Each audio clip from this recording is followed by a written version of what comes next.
بسم الله الرحمن الرحيم الحمد لله رب العالمين. halka maanta waxaan u joognaa xafladda iyo meherka sharafta badan ee quruxda badan anagoo maanta ku joognaa waalkay Mustafa igu soo xiga adeerkay Moogo igu soo xiga waxaan maanta u joognaa inaynu ka qayb galno oo aynu hambalyeeyno oo aynu u ducayno laba cilmi oo iskuursaday laba cilmi oo kala duwan laba fakalti oo kala duwan oo fakaltigii dhakhtarnimada iyo fakaltigii kala duwanaaye engineerinka labadaas oo ah ugu jira bulshada kaalin weyn laba qof oo kala matalay maanta aan arooska weyn ka qayb galnay oo walaashay oo guriga soo wada kornay akhlaaqdeeda iyo wanaaggeega aan ogaa aanan siinayna cid aan ku kalsoonahay wanaagiisa iyo khayrkiisa aan ku kalsoonahay Ilaahay subhanahu wa ta'ala isku barakeeyo gurinagi caruur barakeysan barakallahu lakum wa baraka alaykum sawsa kala horeey wax horeysiin doona adeerkay Moogan horeysiin doona sidoo waxaan ugu hambaleeyo soo dhawaada maanta waxaan xaflad qaaliya aad u qaaliya halkan aan joognaa ama ka qayb galnay labada qof oo aad u wanaagsan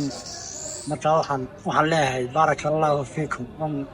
waxaan aad baan u hambalyeynaa insha Allah guri barwaaqo Allah ka dhigo arooskooda aroos waxana ka dhigo insha Allah waxaan weeyaan anigoo labadeena adeeraha hareeraha iga joogaan maanta waa la mahadin oo marka aad baan u faraxsanahay arooska iyo kulanka kale iyo dhammaan aad baan u faraxsanahay marka insha Allah waxaan leeyahay khayr baan rajaynaa insha Allah khayr baan rajaynaa ninkan Mustafa waa feershankii ka dambeeyay ana aad ugu weyn dharka xabaa eegina Mustafa waa halkayga yar soo dhaw maanta hambalyo bismillah maanta waxaan joognaa madal aad iyo aad u qiimo badan oo madalaha la yimaado kala qiimo badan ugu barakeysan ugu wanaagsan in laga soo qayb galo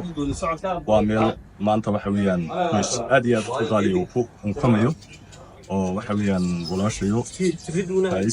Dr. Faisa waxa weeyaan saygeeda